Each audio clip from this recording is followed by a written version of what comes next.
Peut-être pas d'ailleurs, puisque j'ai le micro comme ça. Est-ce que là, c'est mieux? Dites-moi si vous me voyez bien, si vous m'entendez bien. Je vais changer d'écran. Si c'est bon. Est-ce que tout est OK pour vous? Dites-moi dans le chat si vous me voyez bien, si vous m'entendez bien, si vous voyez bien la présentation aussi. Et on va bientôt pouvoir démarrer pour ce live du mois d'octobre, parce que j'ai encore beaucoup de choses à vous partager. Voilà, je vous ai préparé un petit contenu assez sympathique. Donc voilà, donc dites-moi simplement dans le chat si vous m'entendez bien, si vous me voyez bien. Voilà, normalement, il y a un peu de monde. Oui, c'est bon. Voilà, il y a toujours un petit décalage entre le moment où moi je me, au moment où je parle et vous m'entendez. En général, c'est entre 20 et 30 secondes. Donc voilà. Donc apparemment, tout le monde est là, tout le monde m'entend, donc c'est parfait, tout est OK. Eh bien, on va pouvoir continuer comme ça. On va pouvoir même démarrer la présentation. Donc bonjour à tous. Voilà, on va démarrer. Je voudrais souhaiter également la bienvenue à tous les nouveaux membres qui nous ont rejoints dans les dernières semaines. Vous avez été particulièrement nombreux. J'aurai l'occasion d'évoquer le sujet lors de cette présentation. Donc c'est bien, la communauté Capstellar continue à grandir. Bonjour à tous. Voilà, j'ai une 60aine de personnes. Je pense qu'on va rapidement monter à 200 comme la dernière fois. En tout cas, ce que je vais faire, c'est que je vais déjà démarrer. Et puis, comme d'habitude, n'hésitez pas si vous avez des questions, si vous avez des remarques à faire par rapport à ce que je présente, j'en profiterai pour traiter les questions au fur et à mesure par rapport au sujet qui est présenté. Et si c'est hors sujet, on traitera ça plutôt à la fin pour être sûr d'avoir tout balayé. Et puis, je rappelle aussi que si vous avez des questions techniques, c'est pas lors de live qu'on va les poser, qu'on va les traiter. Donc, vraiment, envoyez un mail au support sur support@capstellar.com pour qu'il vous aide. Mais je ne pourrai pas vous aider individuellement sur les problèmes que vous pouvez rencontrer sur la plateforme Binance, par exemple, ou autre. Voilà, donc ce que je vous propose, c'est qu'on démarre tout de suite. Donc, une fois de plus, nous, on a une grande frustration, c'est que il y a ce matin encore, quand on a regardé, il y avait que 56% des personnes qui avaient ouvert le mail qu'on avait envoyé pour annoncer le live d'aujourd'hui. Donc, sincèrement, ajoutez-nous dans vos contacts. Donc, ajoutez les différentes adresses, florent@capstellar.com, support@capstellar.com, tracy@capstellar.com. Parce qu'en fait, avant, il y a quelques semaines en arrière, on avait beaucoup plus de taux d'ouverture. Et notre grand malheur, en fait, c'est que les fournisseurs d'accès mettent des filtres de plus en plus importants. Donc, on sait qu'on a de gros problèmes de réception chez les membres qui sont chez Wanadoo, chez Orange, chez Hotmail. Voilà, ce sont les fournisseurs d'accès qui proposent des boîtes email où on a le moins de pouvoir d'entrée. Donc, je pense qu'il faut peut-être créer de votre côté une boîte sur Gmail, enfin je sais pas. Mais bon, je vois quand même qu'il y a Carole là qui semble être sur Wanadoo, même Jack qui semble être sur Orange, donc ils sont là aussi. Donc c'est pas non plus vrai dans 100% des cas, mais c'est vrai que ce sont des fournisseurs d'accès qui nous compliquent la vie. Voilà, et nous on a quand même vocation à vous faire passer des messages de temps en temps qui peuvent être quand même parfois importants, comme par exemple la dernière fois c'était la mise à jour des adresses IP sur les serveurs pour accélérer les temps de rééquilibrage de l'ensemble des abonnés. Donc voilà, c'est pour ça que c'est précieux pour nous que vous puissiez recevoir nos emails. Ensuite, on va démarrer sur l'actualité dans les cryptos. Donc ça fait un petit moment que je n'avais pas fait cette revue-là, et moi je trouve ça toujours intéressant parce que vous savez que nous, notre philosophie, c'est de dire que c'est vraiment la technologie en elle-même qui va se développer sur le long terme et qui va faire que la technologie va devenir omniprésente et donc que les prix vont exploser à ce moment-là, de la même façon que l'Internet était valorisé assez peu il y a quelques années et qu'aujourd'hui, c'est en train d'exploser sur les 5 dernières années parce que justement, l'Internet est devenu omniprésent. Et donc, on a la vraie conviction qu'il va se produire le même phénomène sur les cryptos. Et c'est pour ça que j'insiste une nouvelle fois de plus pour me rappeler que c'est une stratégie long terme, parce que plus on va être sur le long terme, et plus justement on va aller toucher ce point où les technologies vont être omniprésentes, et donc la valeur des cryptos sera la plus élevée possible. Dans ces news qu'il y a eu les dernières semaines, il y a eu l'USDT. Alors, je ne sais pas si vous aviez suivi cet épisode-là, où en gros l'USDT avait fait front contre MiCA, qui est la licence d'exploitation européenne des cryptos, en disant que voilà que MiCA se mettait à dos l'USDT, alors que l'USDT était la stablecoin le plus utilisé au monde. Et donc, c'était difficile pour eux de vouloir se ranger dans les rangs. Et bien récemment, ils ont annoncé qu'ils allaient faire une modification technologique qui allait leur permettre de rentrer dans les critères en fait qui sont imposés par MiCA. Et du coup, je trouve que c'est une excellente nouvelle parce qu'il faut savoir qu'aujourd'hui, nous-mêmes, nous passons par l'USDT pour réaliser toutes les transactions lors des rééquilibrages. Pourquoi? Parce que c'est l'USDT qui a le plus de paires, en tout cas qui nous permet de faire des transactions avec les différentes cryptos. Et donc, ça nous simplifie la vie de passer par l'USDT. Voilà pour ça. Là, je regarde s'il y a un message. OK. Ensuite, on a la blockchain Ethereum, donc bientôt plus rapide, parce qu'apparemment, il y a une mise à jour qui a été proposée et qui a été validée. Il y a eu un consensus au niveau des développeurs là-dessus pour faire en sorte que, donc, si on améliorait un certain paramètre de 33%, la vitesse de traitement des transactions de l'Ethereum allait s'améliorer de 50%. Là aussi, pour moi, c'est un point intéressant parce que, en fait, c'est comme la technologie de l'Internet. Au début, on était sur du RTC. Ensuite, on est passé sur de l'ADSL. Et ensuite, on est passé sur de la fibre.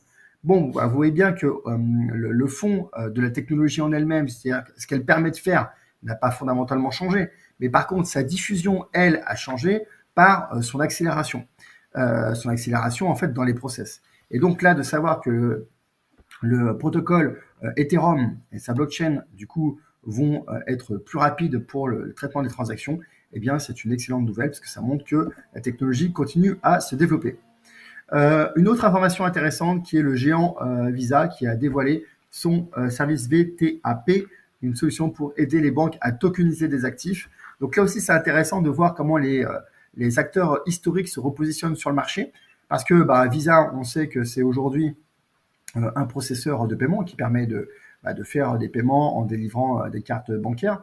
Et bien sûr, dans un futur plus ou moins proche, plus ou moins lointain, ça dépend comment on le voit, où les cryptos vont être omniprésentes et du coup vont faciliter le paiement pour tout sans forcément qu'il y ait de cartes au milieu, eh bien c'est normal que des acteurs comme ça aient besoin de se repositionner et aussi de se positionner sur cette technologie-là. Et donc, c'est intéressant de voir que voilà, c'est Visa qui va proposer aux banques une solution de tokenisation des actifs. Donc, tokenisation des actifs, c'est quoi? C'est le principe, en fait, de prendre un actif. Alors, ça peut être un actif financier, comme par exemple une action, ou ça peut être un actif physique, comme par exemple un bien immobilier, et d'en faire, en fait, à partir de là, de produire, en fait, des tokens. C'est-à-dire, en fait, des cryptos qu'on va pouvoir acheter plus ou moins facilement. Enfin, beaucoup plus facilement. Donc aujourd'hui, ça va être plus facile, enfin demain, ça va être plus facile d'acheter des titres en achetant des cryptos. Et ça va être plus facile aussi d'acheter des biens immobiliers, par exemple, en achetant simplement des cryptos. Et donc voilà, c'est Visa qui s'attaque à ce chantier-là, sachant que Visa quand même est un mastodonte aujourd'hui, donc un intervenant assez majeur. La blockchain Tron bat un nouveau record, 577 millions de dollars de revenus au troisième trimestre 2024. Alors, j'ai pris cette information-là parce que moi, je me rappelle le peu de fois où j'ai regardé les médias traditionnels parler des cryptos. J'entendais cette histoire qui revenait régulièrement en disant que c'était des monnaies virtuelles. Et comme ils ne savaient pas de quoi ils parlaient, en fait, pour eux, c'était creux. En gros, il n'y avait rien derrière. Mais vous imaginez bien que si on arrive à une blockchain comme Tron, qui n'est pas forcément la plus connue en plus, et qui bat un record de 577 millions de dollars de revenus juste sur un trimestre 2024, on voit bien que c'est quelque chose qui fonctionne aujourd'hui, c'est quelque chose qui génère des transactions, et donc c'est une technologie qui, par le biais des transactions qu'elle génère, va générer des frais de transaction. Donc, ça veut dire que ceux qui, derrière, utilisent ces transactions-là et cette technologie-là, ils en tirent bien une certaine valeur pour être capables d'être assez nombreux pour générer 577 millions de dollars de revenus sur un seul trimestre. Donc voilà, pour moi, ce sont des éléments qui sont très factuels, qui nous permettent de constater par nous-mêmes que aujourd'hui, les technologies de la blockchain sont déjà des technologies qui sont en place et qui répondent à des besoins particuliers. Panne majeure chez Bank of America. Alors, voilà. Et alors après, c'est titré « Après la vente de 6,2 milliards de dollars d'actions de Warren Buffett ». Alors, je ne sais pas s'il y a un lien de cause à effet, c'est peu probable.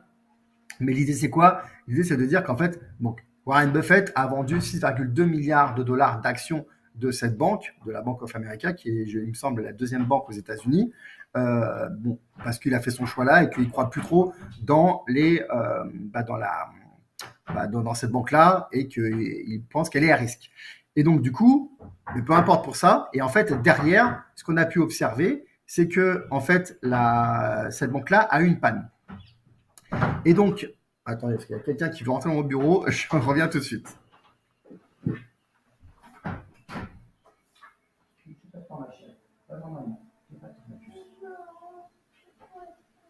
Tu veux un câlin?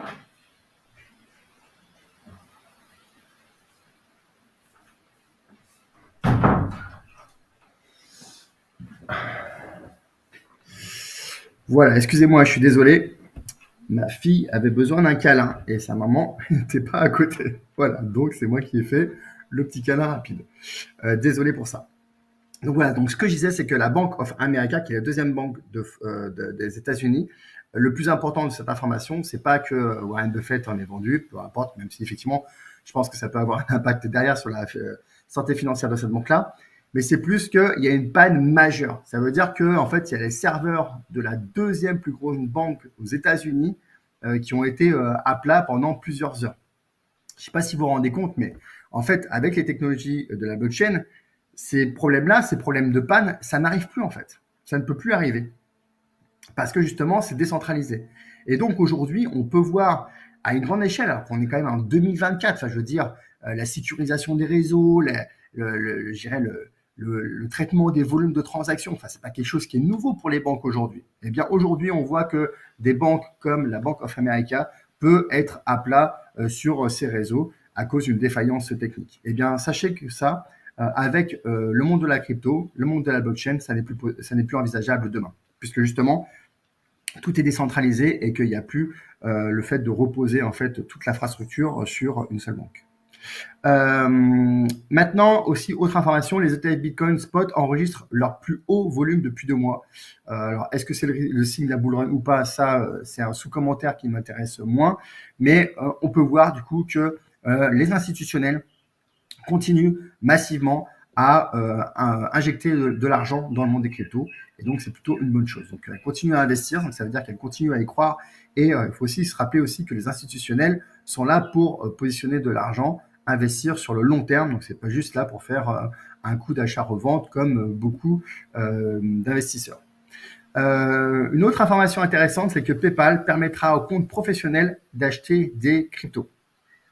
Donc ça, c'est intéressant parce que du coup, ça ouvre la voie aux PME et aux entreprises qui utilisent déjà PayPal de pouvoir en fait déjà acheter des cryptos et donc placer une partie de leur trésorerie en crypto.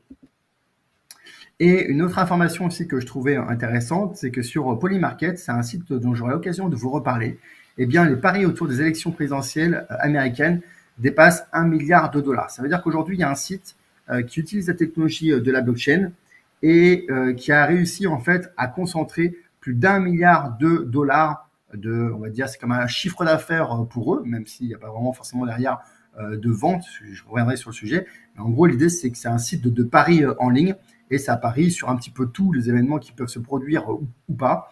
Et là, effectivement, quand il y a un événement comme les élections américaines, eh bien, effectivement, ça attire beaucoup de monde.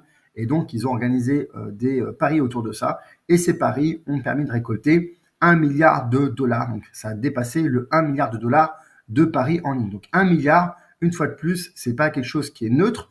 Donc, c'est pas un petit site comme ça où on se dit, bah tiens, c'est marrant, ils sont amusés à faire des paris sur les élections américaines. Non, là, ça touche vraiment une masse importante de gens.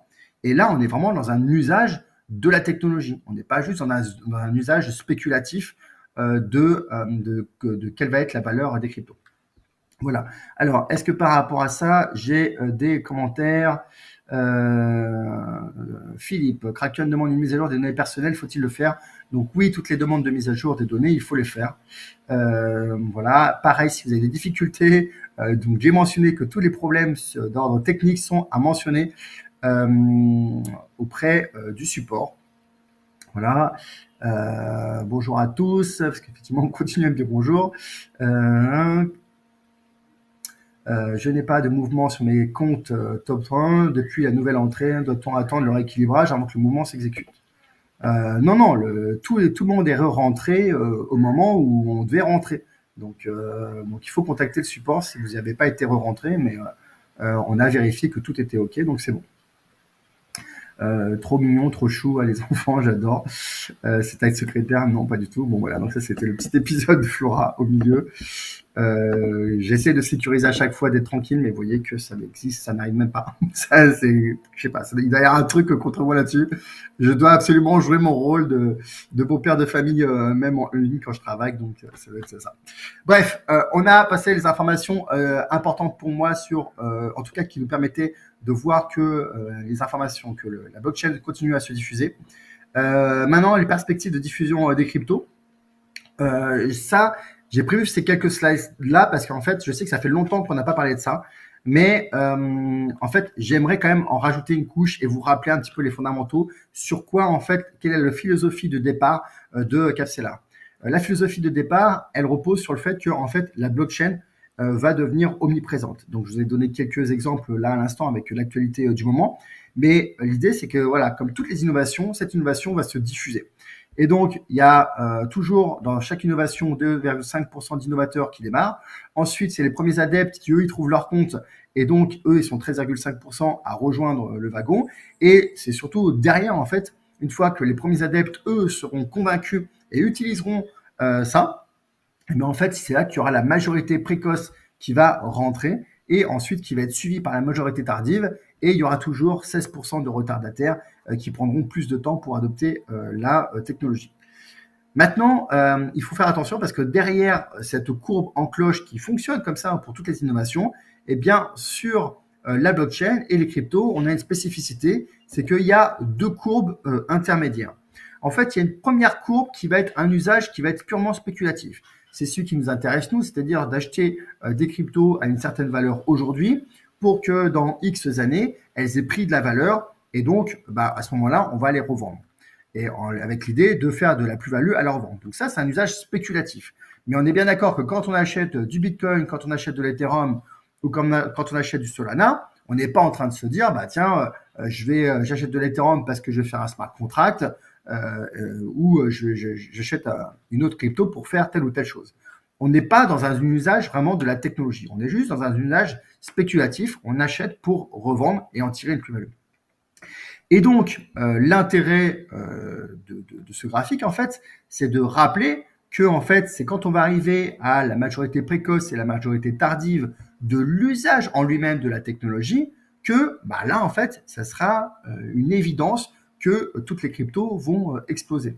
Et ça, c'est vraiment important de se rappeler de ça parce qu'en fait, aujourd'hui, on est aveuglé et je le vois bien dans les commentaires qui nous sont remontés et je le vois bien aussi aux réactions qui ont eu lieu par rapport au dernier live. Vous avez été très nombreux à me faire un excellent retour sur le live du mois de septembre. Moi, j'en suis très heureux parce que voilà, je sens que j'ai rassuré beaucoup de monde en rappelant les fondamentaux de la stratégie.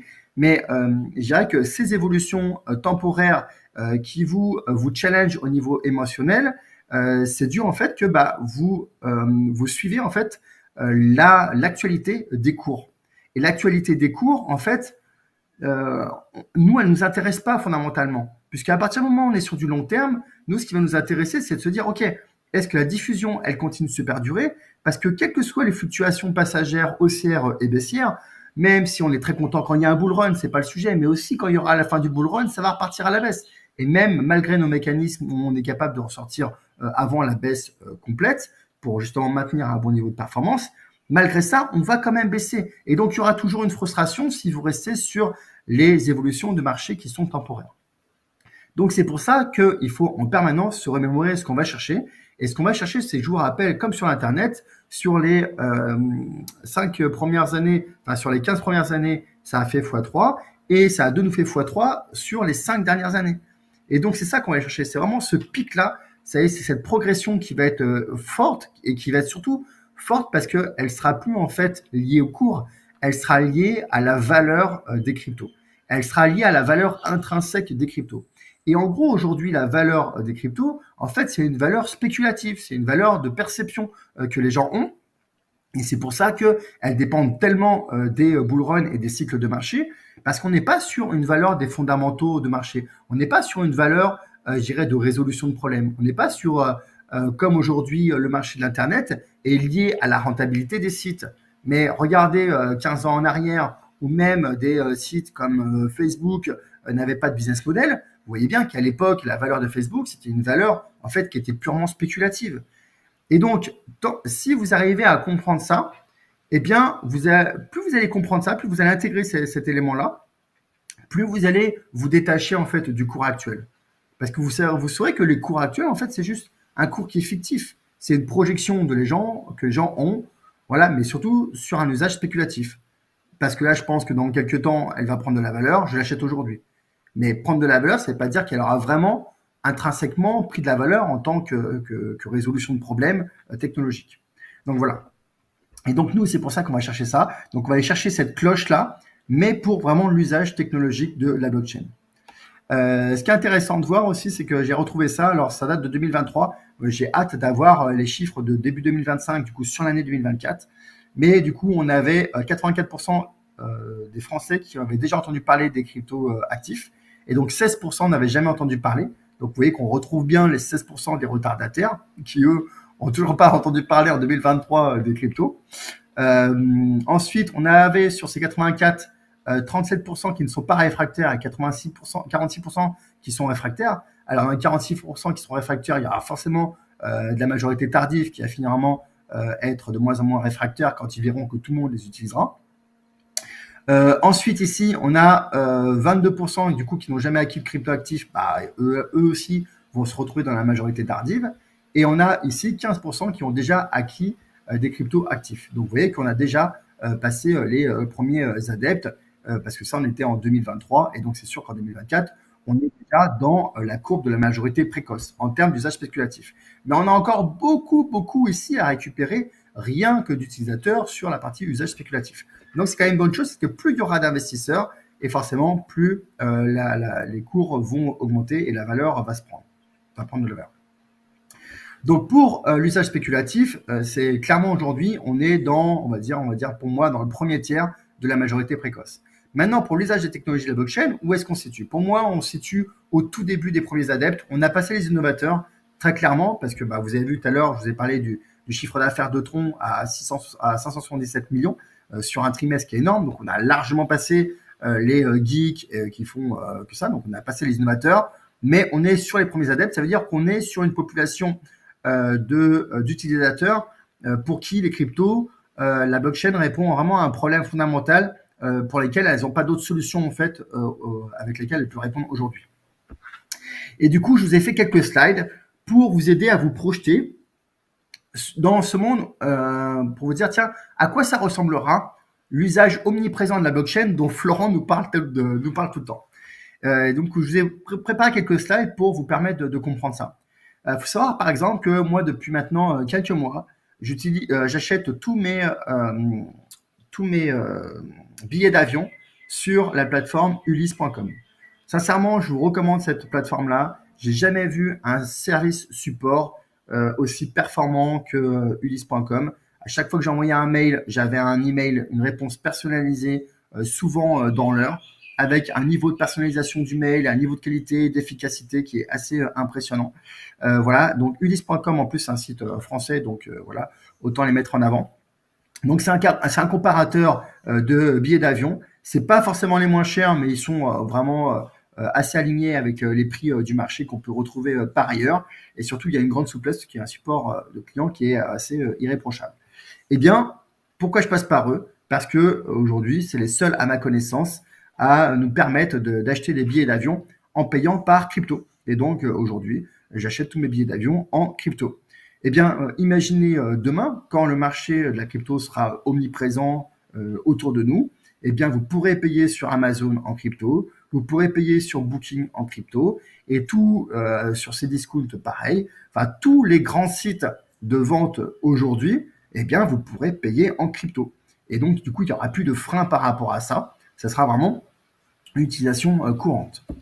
À quoi ça ressemblait Eh bien, ça ressemblait aussi quand la majorité des PME, donc des petites et moyennes entreprises, auront un compte crypto pour payer et recevoir des paiements en crypto. Donc aujourd'hui, effectivement, il n'y a que les geeks qui ont mis ça en place et qui font un petit peu travailler une partie de leur trésorerie dans leur entreprise. Mais voilà, selon un rapport de 2021, il y avait environ 5 à 10% des entreprises mondiales qui possédaient ou utilisaient des cryptos. Alors, ça ne veut pas dire forcément qu'elles acceptent les paiements en crypto, mais ça veut dire qu'elles utilisent à titre personnel des cryptos. Donc, ça, voilà, c'était un chiffre en 2021. Donc, forcément, aujourd'hui, il a dû progresser. Mais moi, je vois que régulièrement, je demande à pouvoir payer en crypto. Eh bien, je me rends compte aussi que c'est moi qui crée en fait cette proposition de valeur en fait. Par exemple, je vais revenir tout à l'heure dessus, mais le prestataire qui nous accompagne sur l'obtention de la licence en Europe, je lui ai demandé, est-ce que tu peux accepter les paiements en crypto Donc, c'était difficile pour lui de me refuser parce qu'il nous accompagne pour obtenir une licence en tant que prestataire crypto.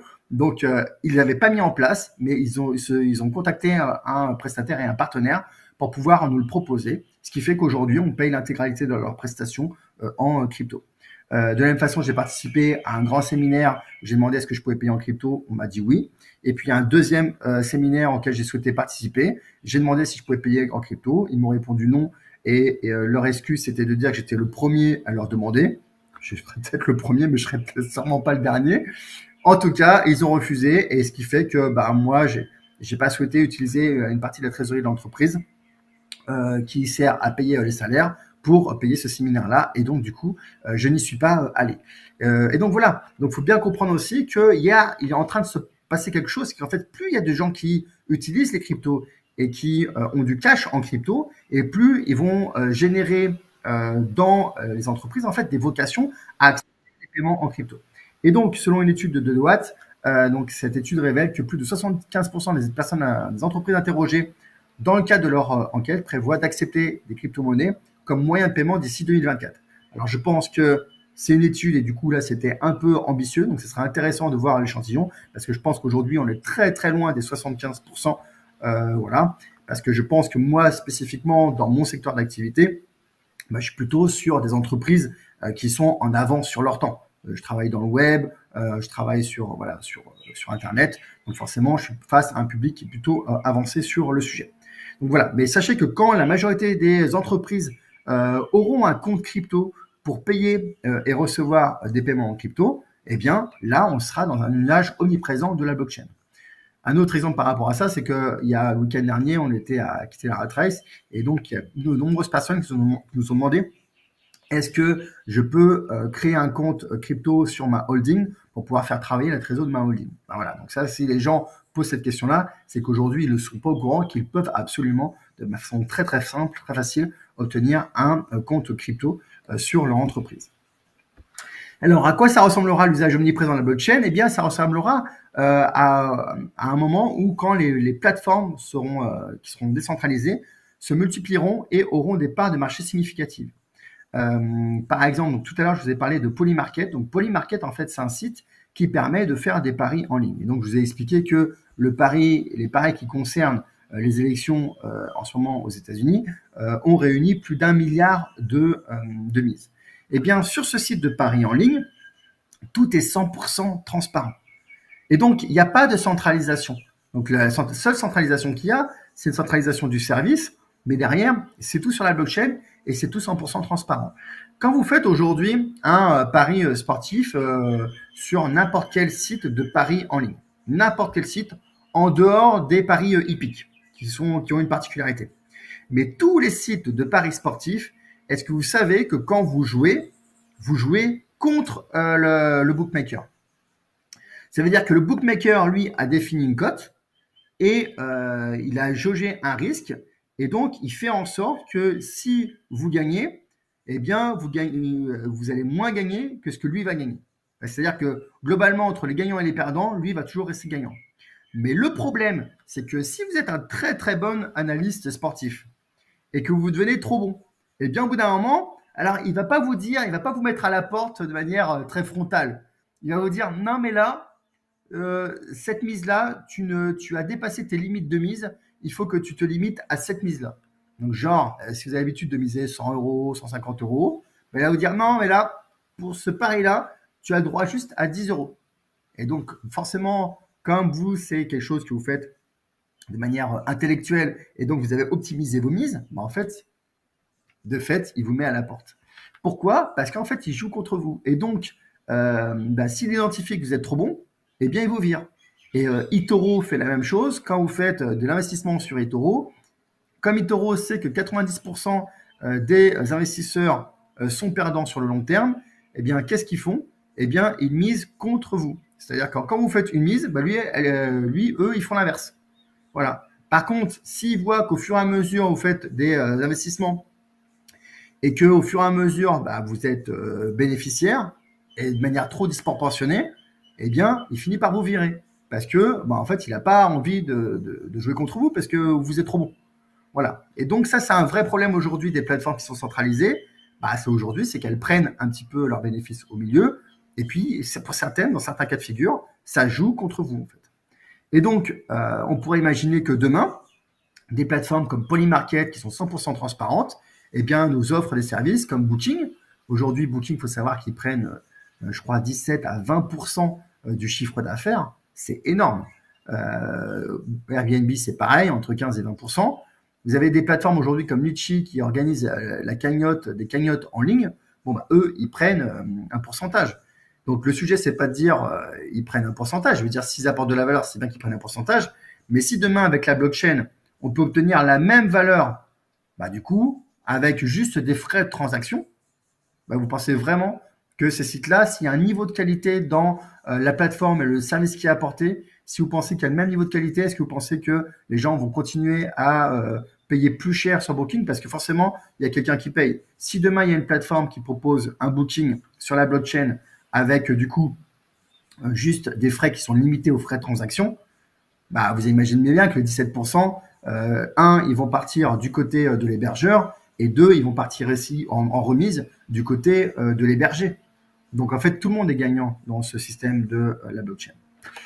Donc voilà à quoi ça ressemblerait si demain il y a une multiplication de cette plateforme. Voilà.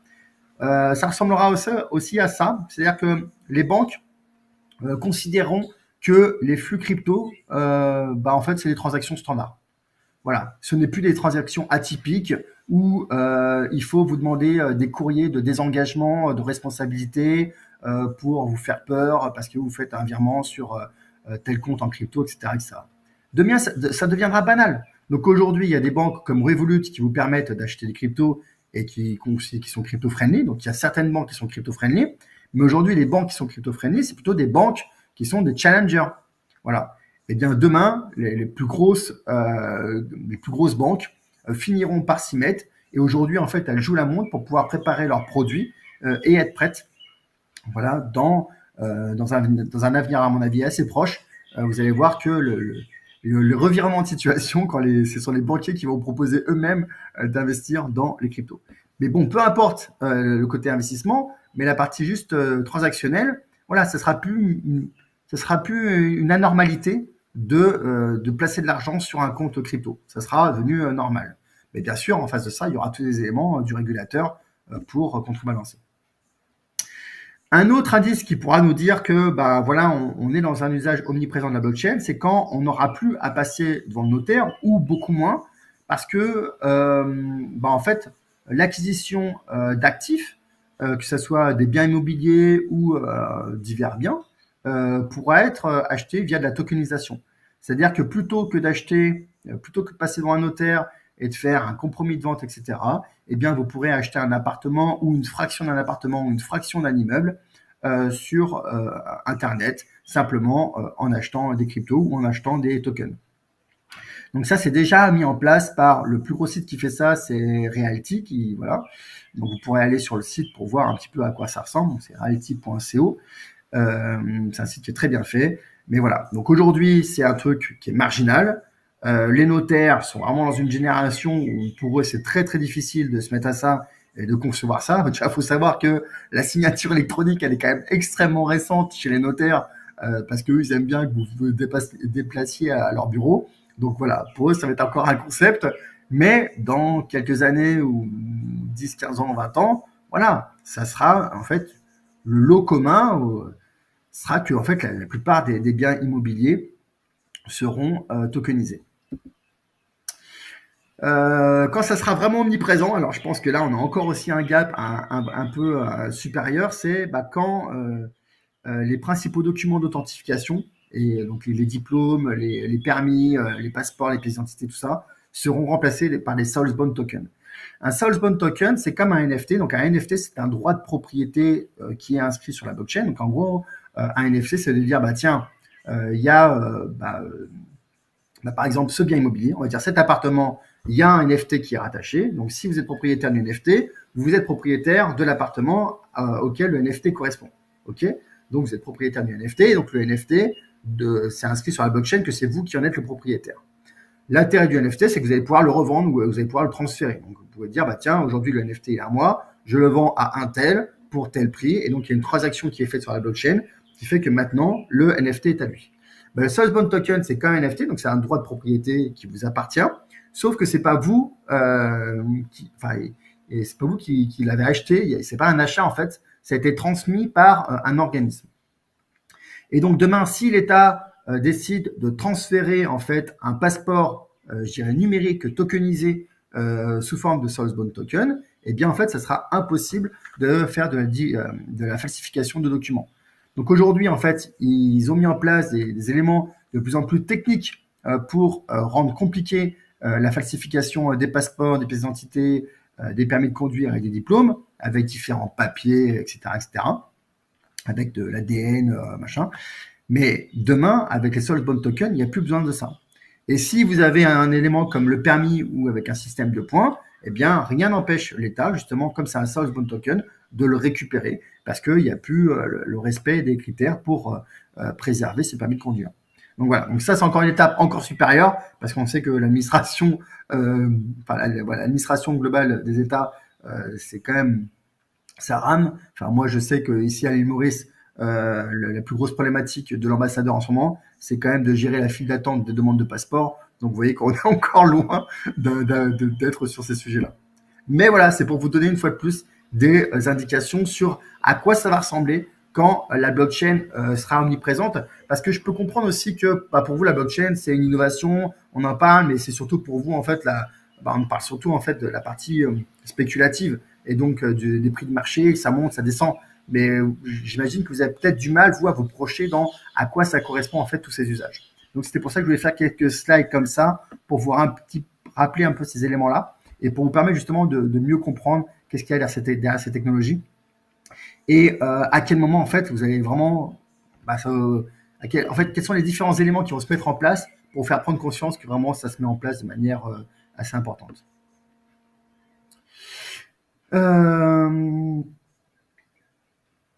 Alors, Corinne, que pensez-vous du EUR1? Je ne sais pas ce que c'est. Tac, tac. Alors, Valérie, je vais répondre à la question. Quand voulez-vous intégrer le suivi quotidien de notre portefeuille dans l'espace 1?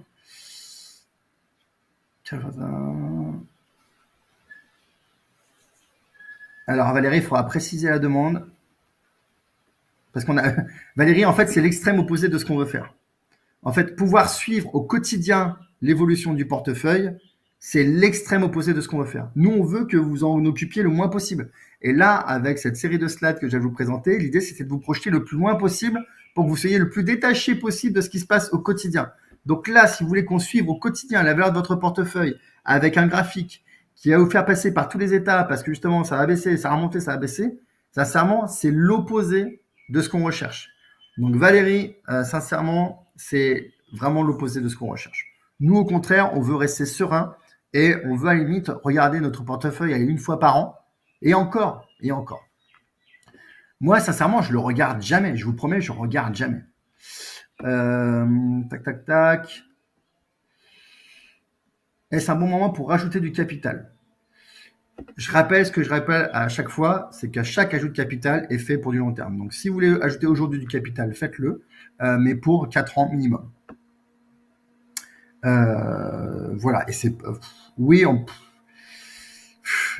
fait, c'est terrible parce que quand le marché était au plus bas, je vous le disais, je disais allez-y, faites-vous plaisir, c'est les soldes. Et là, maintenant que le marché est déjà reparti à la hausse, parce qu'en fait, on a quasiment atteint notre plus haut historique, enfin, on a atteint le plus haut historique du précédent bull run. Bah voilà, c'est maintenant que vous voulez en mettre. Mais c'est OK, vous pouvez remettre, mais sachez que c'est sur du long terme. Et le meilleur des choses à faire, c'est de mettre en place un jeu de capital récurrent sur le long terme.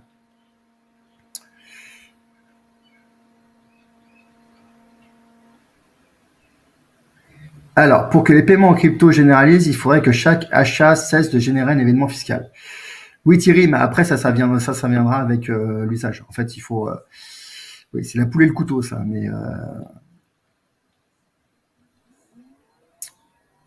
Mais ça change pas fondamentalement les choses, hein.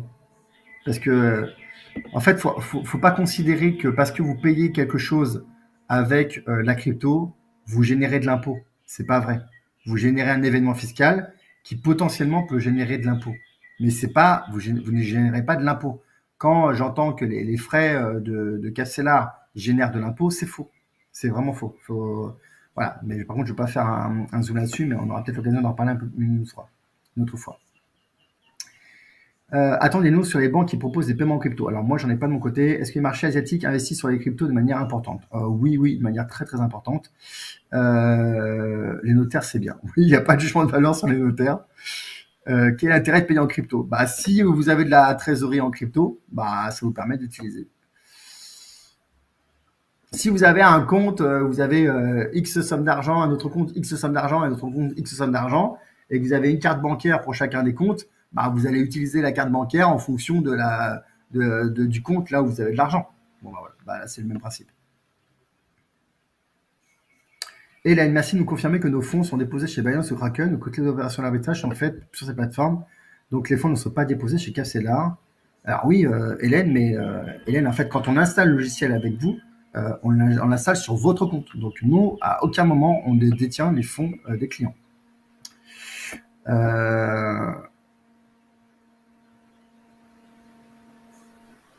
Alors, tous les jours, il est indiqué la valeur du portefeuille du jour. Oui, Valérie, oui, ok. Donc, si c'est pour ça, oui. Mais je vais revenir sur ce sujet-là un peu plus tard. Donc, voilà pour ça. Maintenant, actualité des marchés en perspective pour Capsela. Donc, par rapport au mois dernier, je ne sais pas si vous vous rappelez, mais vous avez fait une explication sur les tendances baissières. Voilà. Et donc, on avait pu constater qu'il y avait une tendance baissière sur les 6 derniers mois. Depuis, il y a eu un signal d'entrée. Donc, quelques jours après, je crois, le webinaire, le live. Et donc, voilà, tout simplement, la moyenne mobile à 14 jours est repassée au-dessus de la moyenne mobile à 50 jours. C'est ce qui a déclenché un achat.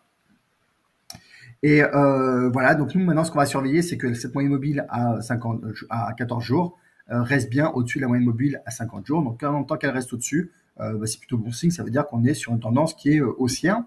D'ailleurs, par rapport à ça, ce signal d'entrée, il a été aussi appuyé par le fait que on a pu observer une tendance haussière. Alors, très timide, certes, très légère, certes, en tout démarrage, certes, mais quand même une tendance. Donc, je vous rappelle la tendance. Une tendance baissière, c'est quand les plus hauts sont toujours de plus en plus bas et quand les plus bas sont toujours de plus en plus bas. Une tendance haussière, c'est quand les plus bas sont de plus en plus hauts et que les plus hauts sont de plus en plus hauts. Et donc, sur le top 30, donc sur l'indice que nous on suit, le dernier plus bas qui avait été ici au moment où on est sorti, bon bah voilà, ça c'est la faute à pas de chance, mais c'est comme ça. Il était plus bas que le dernier plus bas, et le plus haut qui a suivi ce plus bas était plus bas que le dernier plus haut que l'on vient d'avoir, notamment quand on est rentré là dans le marché. Non, pas tout à fait quand on est rentré, parce que le plus haut est arrivé un peu après. Donc voilà, donc alors certes c'est assez plat, mais du coup ça casse quand même cette tendance baissière où les plus bas étaient, vous voyez, toujours plus bas. Donc là, c'est plutôt un bon signe. Après, on verra bien. Une fois de plus, je vous invite vraiment, pour ceux qui n'ont pas vu, à regarder le live du mois de septembre pour bien comprendre comment fonctionne la stratégie. pour voir que dans deux tiers des cas, on les ressent en positif, mais dans un tiers des cas, on ressent en négatif. Et c'est pas le plus important. Le plus important, c'est qu'à la fin, on sorte bénéficiaire sur une période long terme, puisque c'est l'objectif, l'horizon d'investissement de notre stratégie. Un autre point aussi qui peut être intéressant pour nous, déjà en fait il y a les élections américaines, donc ils parlent beaucoup de crypto, et du coup si on pouvait avoir un pro crypto, quel que soit ce qu'on pense de tel ou tel candidat, du coup ça mettrait, je pense, un bon coup de boost parce que ça calmerait la SEC avec son blocage un petit peu vis-à-vis du monde des cryptos, et aussi se rappeler que en fait à chaque fois qu'on a été en fin d'année, les fins d'année sont plutôt des bonnes périodes pour le marché de la crypto. Donc vous voyez que là, sur le bull run de 2017, il a eu lieu en fin d'année. Sur le bull run de 2020-2021, il avait démarré en 2020 pour se poursuivre en 2021. Et que l'année dernière également, on avait eu un très bon dernier trimestre, voire même semestre, qui avait démarré justement au mois d'octobre. Donc voilà. Donc après, ça c'est l'histoire. Est-ce que ça va se reproduire ou pas? Une fois de plus, peu importe. Une fois de plus, c'est l'histoire de cycle, c'est l'histoire de valorisation du capital. Voilà, c'est fluctuant par rapport à la perception de la valeur. On n'est pas aujourd'hui sur une valeur vraiment de la valeur technologique, on est sur une valeur spéculative. Au milieu de tout ça, l'actualité de Capstellar. Alors, j'ai profité, moi, du mois de septembre pour me rendre en Europe, où j'ai pu avoir l'occasion, d'ailleurs j'aurais dû prendre une photo juste devant parce que j'étais juste devant ce joli logo. Donc j'étais au Luxembourg pour aller présenter le projet Capstellar devant le régulateur, donc la CSSF, c'est l'équivalent de l'AMF en France, pour leur présenter le projet. Donc ils ont été plutôt assez réceptifs. Il n'y a pas eu de gros, on va dire, gros challenge, même si on repart quand même avec quelques challenges, mais c'est pas des challenges d'ordre technique, ce ne sont pas des challenges d'ordre, on va dire, législatif ou quoi que ce soit, ou process. Voilà, j'aurai l'occasion de revenir plus en détail là-dessus, je pense, plus tard. Là, on est un petit peu trop en amont du projet pour que je vous en dise davantage. Mais en gros, le point qu'il faut retenir, c'est quand même qu'ils nous ont annoncé des délais de 9 à 18 mois, sachant que il faut savoir que les critères qui sont liés du coup à la licence MiCA, la licence européenne qui va rentrer en activité à partir du 1er janvier 2025, en fait sont connus depuis la mi-août.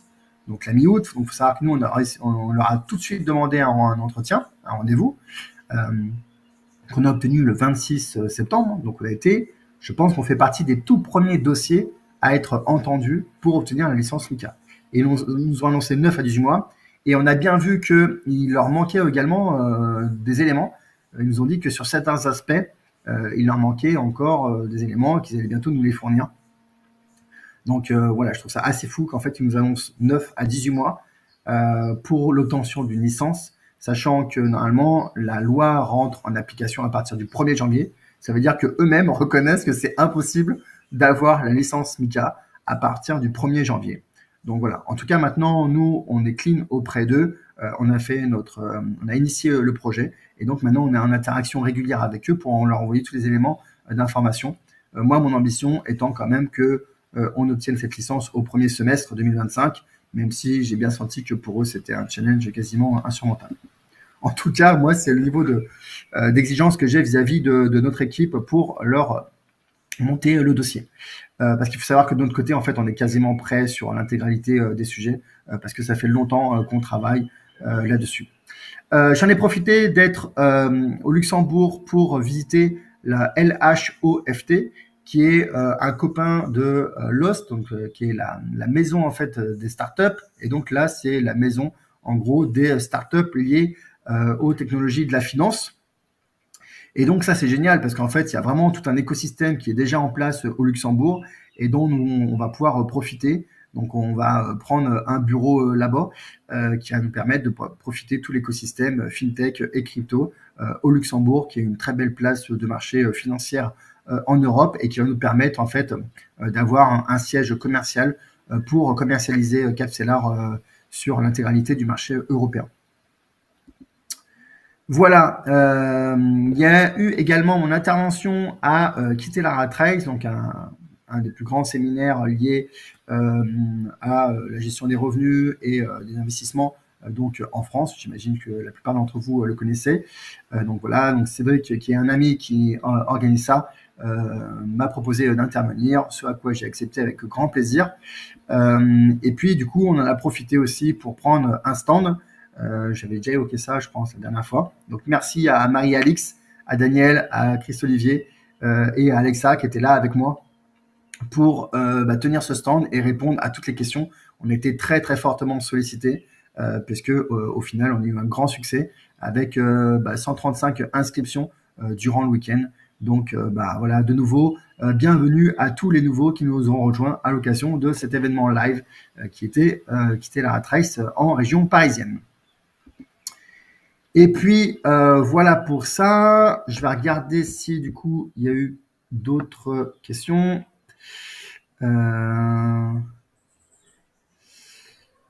Brigitte, prévoyez-vous de faire un live pour les problèmes techniques? Non, Brigitte, parce qu'en fait, le principe d'un problème technique, c'est qu'il est lié à chaque personne.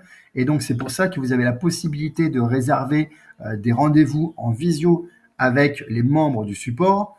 Comme ça permet en fait de faire un partage d'écran et qu'on vous aide techniquement, individuellement, à résoudre ce problème-là. Mais ça n'aurait aucun intérêt, en fait, parce que vous êtes... personne ne rencontre les mêmes problèmes techniques, en fait. Voilà. À quand l'entrée dans le top 30? Pour que l'on arrive dans l'entrée du top 30, il faudrait que la moyenne mobile, il faudrait que le marché repasse au-dessus de la moyenne mobile à 200 jours, plus un écart type.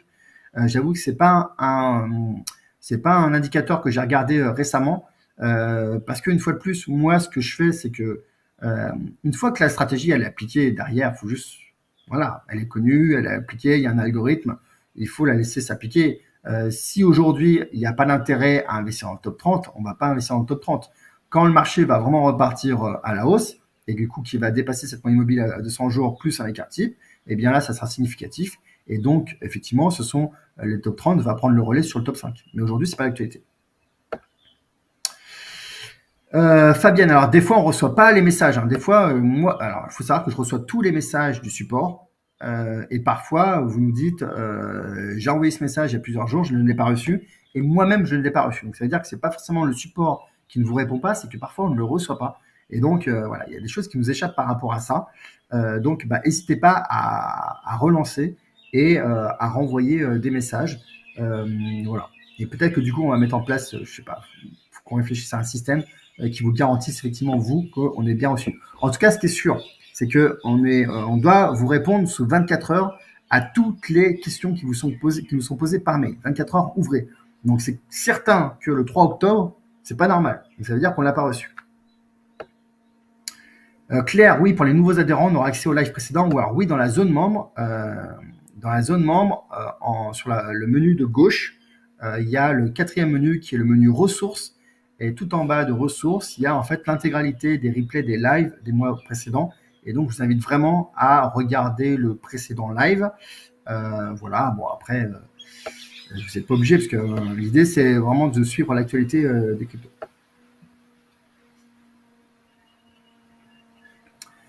Alors, qu'est-ce que la CSSF? Donc, je l'ai dit, c'est l'équivalent de l'AMF en France.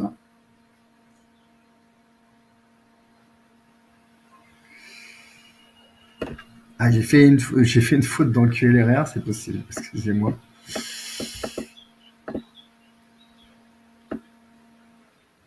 Merci pour le support technique en live, c'est rare.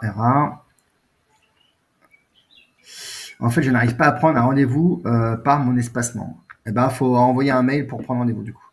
Alors oui, du coup, on a eu quelques soucis aussi sur l'espace membre. Voilà, d'ailleurs, je voulais en arriver là. Alors pour nous, c'est compliqué. Donc déjà, la première chose, c'est effectivement, je ne sais plus qui le disait tout à l'heure, mais il y a un membre effectivement qui nous a averti qu'il manquait une fonctionnalité par rapport à l'ancienne zone membre. Et donc, bien sûr, l'idée, c'est surtout pas de faire de la marche arrière. Donc, la valorisation du portefeuille. Donc, maintenant, quand vous allez arriver dans votre portefeuille et que vous allez cliquer sur Détails, donc au-dessus, là où vous avez les graphiques, et avant la liste des rééquilibrages, vous avez la valeur de votre portefeuille à jour. Donc là, vous voyez, vous avez le nom de la crypto, la quantité, la valeur en USDT et la valeur, l'équivalent en euros. Donc, effectivement, cet écran-là qui avait disparu de la nouvelle zone membre, eh bien, vient de réapparaître. Et du coup, merci de votre vigilance. Et vous voyez que dès que vous nous faites un feedback, eh bien, on l'intègre dans les mises à jour du logiciel. Et voilà, le deuxième point sur lequel je voulais effectivement revenir, c'est que pour certains d'entre vous, en fait, il y avait des erreurs 404. Et donc, pour nous, c'est très compliqué parce qu'en fait, on n'arrive pas à reproduire ces bugs. De notre côté, ça marche très bien. Et donc, pour nous, c'est un vrai casse-tête quand vous avez un problème. Et on sait que le problème existe parce que vous n'êtes pas... il y a plusieurs personnes qui nous ont fait remonter ce problème-là. Et donc, il y a plusieurs personnes qui n'ont pas pu faire la connexion du logiciel de manière autonome. Donc, j'en suis sincèrement désolé. Donc, quand c'est comme ça, je vous demande la plus grande bienveillance et la plus grande patience et de contacter le support pour qu'on fasse l'installation du logiciel en visio avec le support, en vous accompagnant avec un partage d'écran. Et nous, de notre côté, comme ça fonctionne, eh bien, on sera en capacité d'installer le logiciel. Donc, je suis vraiment navré pour ça. On travaille ardemment pour trouver la provenance de ce problème qu'on n'avait pas sur l'ancienne plateforme et qu'on a sur la nouvelle. Voilà, donc il faut encore qu'on travaille là-dessus pour fiabiliser cette nouvelle zonement. Mais je crois que quand même, globalement, je pense que vous êtes la grande majorité des membres, heureusement, pour qui ça se passe bien. Voilà, mais justement, je tenais simplement à m'excuser auprès de ceux qui pourraient rencontrer quelques soucis. Donc, si vous n'arrivez pas à accéder à la zone membre, continuez à nous en informer. Faites des screenshots pour que nous, on ait de plus en plus d'éléments qui vont nous permettre justement de débugger le problème. Et contactez-nous au support pour qu'on puisse organiser des visios et résoudre vos problèmes. Voilà, maintenant j'ai passé en revue l'intégralité des slides et donc on va pouvoir passer aux questions-réponses. Donc voilà, donc Fabienne, j'arrive pas à prendre rendez-vous par mon espace membre. Donc effectivement, si vous accédez pas, si vous accédez à cette erreur 404, vous n'arrivez pas à accéder à la zone membre, eh bien, il faut envoyer un mail pour obtenir le rendez-vous. Sinon, il y a une autre option, c'est que dans tout le premier mail d'inscription, de confirmation d'inscription, il y a le lien direct pour pouvoir réserver un rendez-vous. Donc, vous pouvez également utiliser ce lien-là. Est-ce que ton salon à Paris s'est bien passé? Donc, c'est très, très bien salé. C'est ce que j'ai présenté tout à l'heure. Effectivement, je pense qu'il y avait à peu près 850 personnes dans la salle. Il y avait près de 1000 personnes qui étaient inscrites, mais il y avait pas mal de badges qui étaient restés à l'entrée. Donc, je pense qu'il y avait à peu près 850 personnes. Et sur 850 personnes, il y a 135 qui se sont inscrites à Capstellar. Donc, ça fait quand même un taux très important. Donc, ça veut dire que ça répondait à un vrai sujet. Il y avait beaucoup, beaucoup de personnes qui souhaitaient investir dans les cryptos, mais sans forcément le faire eux-mêmes. Donc, voilà, je pense que pour ces personnes-là, Capstellar répond parfaitement aux besoins. Alors, Laetitia, quand c'est tendance baissière, pourquoi devons-nous continuer à faire un virement mensuel car ce montant va continuer de baisser sur le marché et l'apport mensuel capital diminue. Merci de m'éclairer, je suis débutante. Alors, Laetitia, en fait, le principe de l'ajout de capital récurrent, c'est justement de pouvoir continuer à ajouter du capital, quelle que soit l'évolution du marché. Et donc, quand la valeur des cryptos baisse, alors effectivement, on peut se dire, c'est dommage d'acheter quand ça baisse. Mais en même temps, il vaut mieux acheter quand, je pense, Laetitia, que vous allez régulièrement faire des soldes et vous allez, du coup, vous allez en magasin acheter des vêtements quand le prix est en baisse. Et vous vous dites pas à ce moment-là, bon, là, je suis en train d'acheter un produit qui ne vaudra plus rien dans 2 mois parce qu'on va passer en hiver. Non, c'est le principe des soldes. Vous y allez parce que vous savez que le prix est en baisse. Et bien là, c'est la même chose. En fait, on va profiter des baisses de marché pour racheter des cryptos à un prix plus faible. Ce qui fait que quand ces cryptos qu'on aura achetés à bas prix, elles vont prendre de la valeur, elles vont remonter, eh bien, on les aura rachetées moins cher. Et donc, sur celles-ci, on aura une performance qui sera supérieure.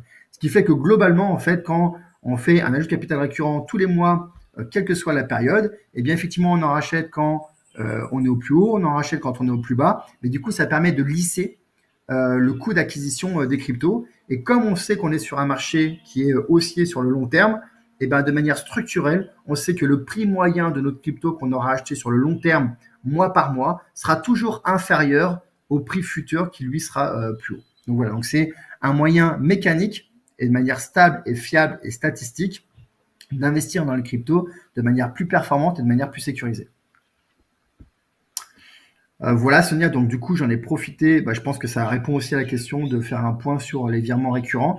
Il faut savoir aussi que sur le site internet, il y a, il me semble, un article sur les ajouts de capital récurrent. Donc, je vous invite à aller le consulter. Je vais aller voir tout de suite comment il s'appelle et je vais vous le noter. Voilà. Et effectivement, je pense que je referai une passe un petit peu sur ces éléments-là. Il est possible aussi, vu que on a fait tout le rebranding, que je refasse des vidéos peut-être pédagogiques sur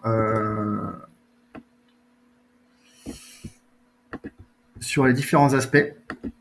Donc voilà, c'était à l'époque où c'était encore CryptoBulo, donc vous m'en voudrez pas, mais je pense que vous allez comprendre la logique. Tac, tac, tac. Donc voilà, donc pour ceux qui veulent peu d'informations sur les ajouts de capital récurrents, ils auront tout ce qu'il faut ici. Alors, Mariam, pourquoi êtes-vous pas affilié à certifié par l'AMF plutôt que l'organisme européen? Et vous avez peut-être déjà répondu à cette question. Alors oui, j'ai déjà répondu à cette question, mais c'est pas grave, je vais répondre. En fait, il faut savoir que chaque régulateur au niveau national a mis en place des choses. Donc en France, par exemple, l'AMF a mis en place le PSAN. Le PSAN, c'est juste un enregistrement. Et donc, du coup, c'est un enregistrement. Maintenant, à partir, donc, comme de toute façon aujourd'hui en Europe, tout est soit européen, soit est voué à disparaître, et donc les PSAN sont voués à disparaître. Donc, ce que j'ai expliqué déjà depuis plusieurs mois, c'est que nous, clairement, on a joué la montre parce qu'on n'avait aucun intérêt à faire la demande d'enregistrement PSAN pour ensuite, en fait, nous demander de refaire le même travail qui demande un travail quand même assez important et à chaque fois de repayer des avocats qui prennent plusieurs dizaines de milliers d'euros pour nous accompagner en vue d'obtenir une licence. Donc pour nous, il faut savoir que ces frais de licence sont assez importants. J'aurai, je pense, l'occasion d'y revenir, mais pas aujourd'hui. Et donc voilà, donc du coup, on fait attention à ce qu'on fait et à ce qu'on ne fait pas. Donc du coup, ce que je disais, c'est que ceux qui sont enregistrés PSAN, ils vont avoir on va dire une durée de survie de 18 mois à partir du 1er janvier 2025. Donc ça veut dire qu'à partir du 1er juillet 2026, ils ne pourront plus exercer en France. Et croyez-moi que connaissant le niveau de contraintes réglementaires qui sont liées à MiCA par rapport au PSAN, aujourd'hui, je crois qu'il y a 120 prestataires enregistrés PSAN, ce qui est vraiment rien. À mon avis, il n'y en a pas. Je pense que s'il y en a 30, 40 qui arrivent à obtenir le MiCA, ça sera très bien en France. Donc ça, c'est le premier point. Donc l'idée, c'était de ne pas démultiplier. Du coup, il faut concentrer notre effort sur une seule licence plutôt que d'en avoir une qui allait être en carton puisqu'elle n'allait pas durer très longtemps. Ensuite, le choix du Luxembourg, c'est qu'en fait, pour nous, en fait, déjà, il faut savoir que le Luxembourg, c'est une place financière qui est déjà reconnue en tant que telle. Donc nous, dans l'idée de nous développer en Europe, ça nous correspond parfaitement bien. Voilà, et puis quoi d'autre? Oui, c'est juste qu'à partir du moment où on a la licence dans un des pays d'Europe, la licence MiCA, eh bien derrière, on peut demander des passeports nationaux. Et donc, on a déjà prévu, nous, dans notre dossier, de demander déjà de pouvoir obtenir la licence dans les principaux pays d'Europe, à commencer bien sûr là où le plus gros de notre clientèle est, c'est-à-dire la Belgique, la France, l'Espagne, voilà, des choses comme ça. Tac, tac, tac. Donc voilà, donc la réponse c'est que on attendait. On attendait que la loi européenne, qui sera la seule vraiment valable sur le long terme, soit active. Voilà Fabienne. Donc Fabienne, erreur 404, je suis désolé pour ça. Effectivement, il faut contacter le support et on va essayer de trouver d'où ça vient pour résoudre ce problème-là.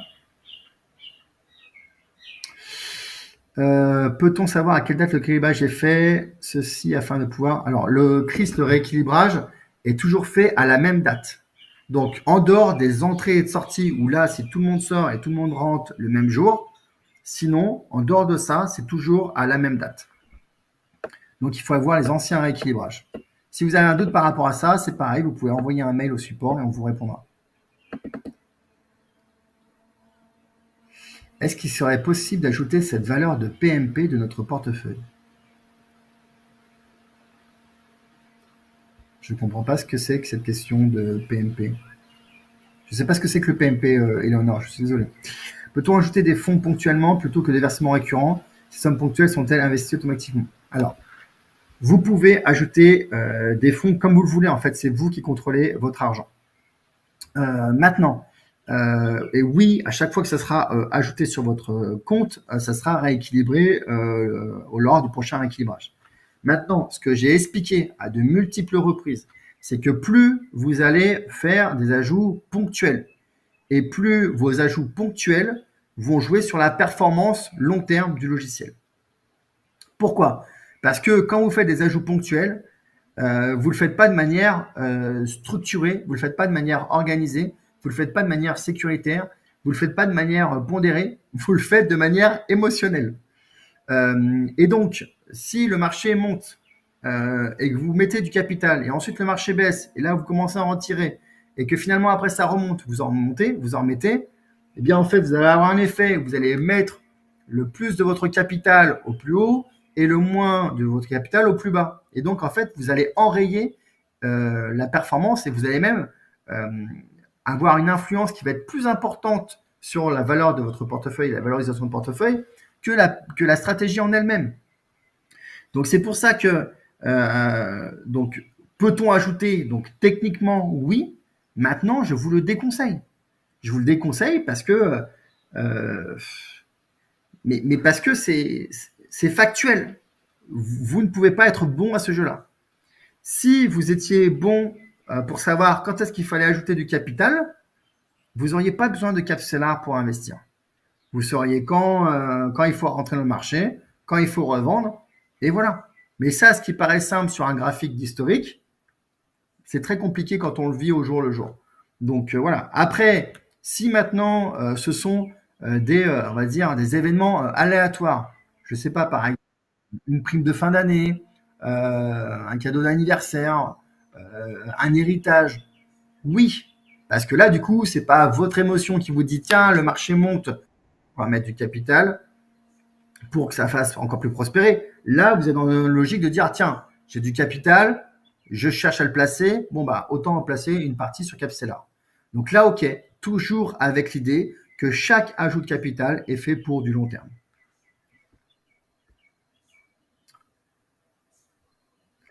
Quentin, lors d'un parrainage, j'ai vu que le nouvel inscrit avait les frais offerts, mais qu'en est-il du parrain? Le parrain récupère jusqu'à 200 € de frais sur gain issus des frais sur gain de son filleul. Donc, c'est-à-dire que, imaginons que par exemple, il y a 1000 € de gains sur un portefeuille. Sur les 1000 € de gains, Capstellar va récupérer, je vais essayer de ne pas dire de bêtises, 50 €. OK? Et bien, sur les 50 €, on va redonner 10 € au filleul. Et si le mois suivant, il y a de nouveau 1000 €, on va reprendre de nouveau 50 € et on va reverser de nouveau 10 € au parrain. Et donc, ces 10 €, enfin, ces reversements de commission, de part de commission vont être reversés jusqu'à atteindre un certain plafond. Et le plafond va dépendre du nombre de personnes que vous avez parrainées. Donc, les 5 premiers, c'est plafonné à 200 €. Après, ça monte à 500 €, 1000 €, etc., etc. Donc oui, les deux sont gagnants, le parrain et le filleul. Que pensez-vous de crypto.com? Je pense absolument rien de crypto.com. C'est un service que je suis que de très très loin, que je connais juste de nom en fait. Le DCA sur un sous-compte nécessite une manipulation manuelle de notre part, pas de moyen de priori d'automatiser le versement des comptes. Effectivement, Chris, c'est un sujet sur lequel il faut qu'on travaille parce qu'aujourd'hui, on n'a pas de solution technique par rapport à ça. Voilà. Mais il faut quand même qu'on y travaille pour être sûr d'avoir vraiment exploré toutes les pistes. Vous savez, j'ai regardé cette semaine, je ne sais pas si vous avez vu sur Netflix, le site, la série Playlist qui est sur sur Spotify, sur l'histoire de Spotify. Je trouve génial. Alors, d'un point de vue cinématographique, il n'y a pas beaucoup de dynamique, voilà. Mais moi, l'intérêt, je dirais, de l'histoire, voilà, m'a tenu en haleine sur tous les épisodes. Et donc, il y a cet épisode, et donc à chaque fois, en fait, il y a un épisode par protagoniste. Donc, il y a le fondateur, il y a le juridique, il y a le développeur. Et donc, c'est intéressant de voir, en fait, sous l'angle de chaque regard, en fait, de chaque personnage, comment il a vécu l'ensemble de l'histoire. Et c'est assez bien ficelé en plus, parce qu'on du coup, on évolue quand même dans l'histoire tout en évoluant de chaque personnage en personnage. Et sans vous spoiler, je trouvais que pour moi, l'épisode que j'ai le plus aimé, c'est l'épisode du codeur, donc du développeur. Parce qu'en fait, à chaque fois, il est face à des problèmes, mais qui paraissent vraiment insurmontables. Et à chaque fois, ils arrivent à trouver des solutions techniques pour faire ce qu'ils pensaient qui était impossible. Mais ils sont à chaque fois, voilà, je vais pas vous spoiler, mais ils sont au bord de la crise de nerfs, ils se foutent sur la gueule, ils sont presque à prendre le risque de tout arrêter. Et ils sont face à des murs vraiment techniques, et à chaque fois, ils trouvent des solutions. Et du coup, moi, ça m'a permis de prendre du recul sur en me disant, mais en fait, il y a jamais, enfin, on peut toujours trouver une solution. Donc voilà, donc je suis dans cette logique-là. Donc aujourd'hui, effectivement, on est bloqué par Binance par rapport à ça. On maîtrise pas tout, mais il y a peut-être des pistes, donc il faut qu'on continue à faire des recherches par rapport à ça. Est-ce que le fait de modifier le montant des versements modifie également la performance du logiciel? Oui, Claire, oui, mais dans une moindre mesure, parce qu'on reste quand même sur l'ajout de capital récurrent et que du coup, l'effet sera quand même beaucoup moindre, soit sera quasiment marginal, alors qu'un ajout de capital erratique, lui, il peut avoir un impact beaucoup plus fort. Je referai, si vous voulez, lors d'un live, une présentation spécifique sur l'ajout de capital. Je sais qu'à une époque, j'avais fait, donc vous pouvez voir dans les historiques des lives, j'avais fait un zoom dessus parce que, enfin voilà. Donc, mais peut-être que j'en referai un à l'occasion.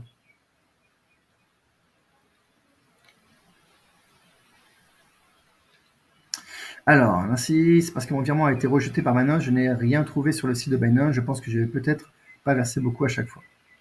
Alors, si vous avez des problèmes pour faire des virements à Binance, vous avez la solution Stackinsat. Donc, Stackinsat, oui, c'est ça? Je suis fatigué. Oui, je crois que c'est ça. Donc, n'hésitez pas à passer par Stackinsat pour mettre en place un ajout de capital récurrent si vous avez des problèmes pour le faire directement par Binance. Je souhaite intégrer mon fils. Quelle est la mensualité minimum? Alors, bah, c'est 500 € le capital de départ minimum et 50 € minimum l'ajout de capital récurrent. Sonia, l'idée de faire des vidéos pédagogiques serait d'une grande aide pour les débutants. Ok, alors globalement, c'est des contenus que vous avez déjà dans la plateforme, dans la zone ressources. Vous avez déjà tous ces contenus-là. C'est juste que quand je disais de les réenregistrer, c'est parce qu'en fait, ils sont tous brandés à l'ancien nom CryptoBulot et que j'aimerais voilà, rebrander tout ça à l'image de Capsela. Mais sinon, vous avez tous les contenus et c'est dans la partie ressources. Marianne, allez-vous intégrer de l'IA à votre logiciel justement? Pas à court terme, c'est pas dans l'idée à court terme, mais on a un de nos devs qui se forme à l'IA en ce moment. Et donc, si bien sûr on peut améliorer le modèle avec de l'IA, on le fera. Par contre, j'aimerais attirer votre vigilance par rapport à ça. De l'IA, ça veut dire quoi? Ça veut dire de l'intelligence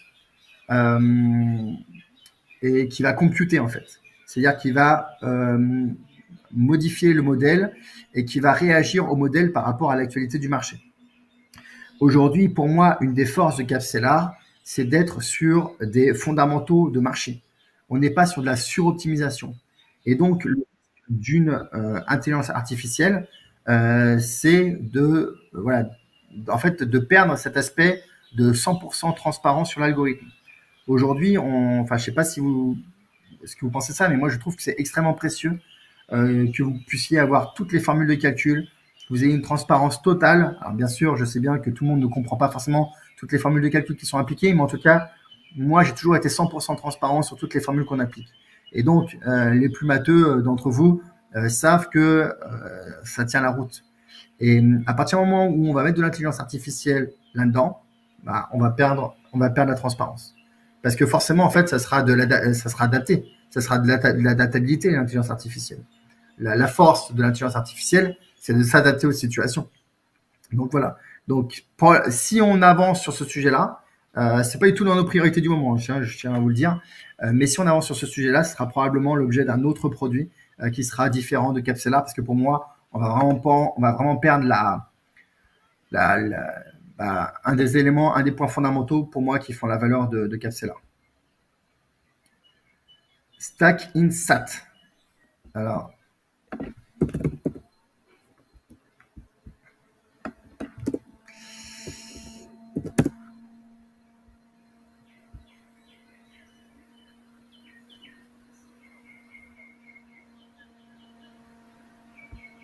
voilà, donc je vais le remettre là.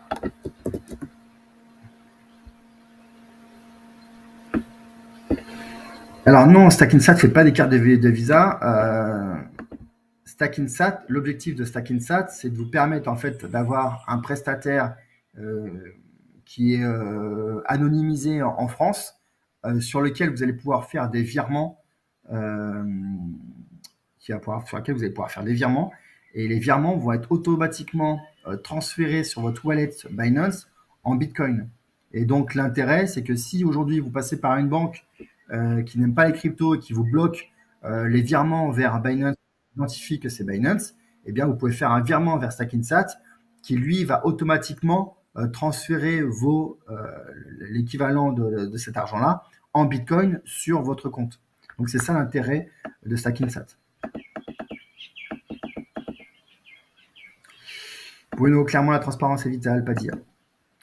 Y a-t-il des cryptos AI, Théo? Alors, il y a des cryptos AI dans le top 5. En revanche, si vous voulez investir spécifiquement dans les cryptos liés à l'intelligence artificielle, je vous rappelle qu'on a l'option Booster Top 5 AI. Je sais que j'ai pas eu le temps de le présenter, notamment aux personnes qui étaient là en région parisienne au séminaire du week-end dernier, qui était la Rat Race, parce que j'étais déjà pris, j'ai déjà déroulé la présentation beaucoup trop vite par rapport à ce que j'aurais souhaité faire. Mais sachez qu'on a un module qui permet d'investir spécifiquement dans les cryptos qui sont liés à l'intelligence artificielle. Et on recommande de mettre à peu près 10-15%, ne pas aller au-delà des 20% du capital global qui est investi sur les cryptos. Voilà, mais en tout cas, ça vous permet d'avoir une part de votre capital qui investit spécifiquement dans les cryptos qui sont liés à l'intelligence artificielle. Donc, il faut savoir que c'est une catégorie de crypto qui est plus risquée, mais avec un potentiel de croissance qui est plus élevé. Ce qui veut dire quoi, plus risqué? C'est-à-dire qu'il y aura beaucoup plus de fluctuations qui seront à la hausse comme à la baisse quand il y aura des retours de marché. Donc, il faut aussi être capable de prendre de la distance par rapport à ça. Une fois de plus, l'idée, c'est vraiment d'attendre le long terme avec le potentiel de croissance qu'on peut attendre du marché de l'intelligence artificielle. Et moi, je pense vraiment qu'il y a il y a un intérêt technologique à ce que l'intelligence artificielle utilise les cryptos et à ce que les cryptos utilisent l'intelligence artificielle. Donc, c'est dans les deux sens. Mais peut-être que je vous ferai un live spécifiquement par rapport à ça dans les prochaines semaines et les prochains mois. Céline, ma banque me prélève sur des frais sur les 27 € de cap. Malheureusement, on n'a pas la main là-dessus. En général, les frais sont marginaux et en général, c'est lié en fait à certaines cartes plus qu'à la banque en elle-même en fait. Et malheureusement, on n'a pas la main par rapport à ça. Voilà, donc je peux pas, mais ça reste marginal. Et non, malheureusement, je n'ai pas d'astuce. Céline. Voilà les amis, j'ai déjà dépassé de plus de 20 minutes la présentation. Voilà, j'espère que c'était un bon live. Il y a encore plus de 200 personnes. Donc je vois que vous êtes toujours aussi présents. Donc ça fait plaisir, ça fait chaud au cœur. Merci encore à tous d'avoir été là. Je vous rappelle que vous avez le support qui est là pour répondre à toutes vos questions. Si vous n'avez pas une réponse sous 24 heures, n'hésitez pas à relancer. Et on est là pour vous aider, pour vous accompagner. Et en dehors de ça, je vous invite à regarder le moins possible les fluctuations des cours. Même quand ce sera le bull run, bien sûr, on sera content, mais je pense que le plus on est décorrélé de l'émotionnel, même quand le marché monte, et le plus on sera décorrélé de l'émotionnel quand le marché repartira à la baisse. Parce que nous, ce qui nous intéresse, c'est vraiment le long terme. Et c'est pour ça aussi que je vous ai voulu faire ces slides-là pour vous montrer un petit peu à quoi ça pourrait ressembler un environnement où la blockchain sera omniprésente. Vous vous en rendrez pas compte parce que ça sera des sites que vous allez utiliser dans votre quotidien, mais derrière, ça reposera justement sur la blockchain et les gains qu'elle apporte avec sa décentralisation et justement ne plus avoir des gros intervenants comme ça au milieu qui centralisent tout. Merci encore à tous et je vous dis à très bientôt. Ciao, ciao.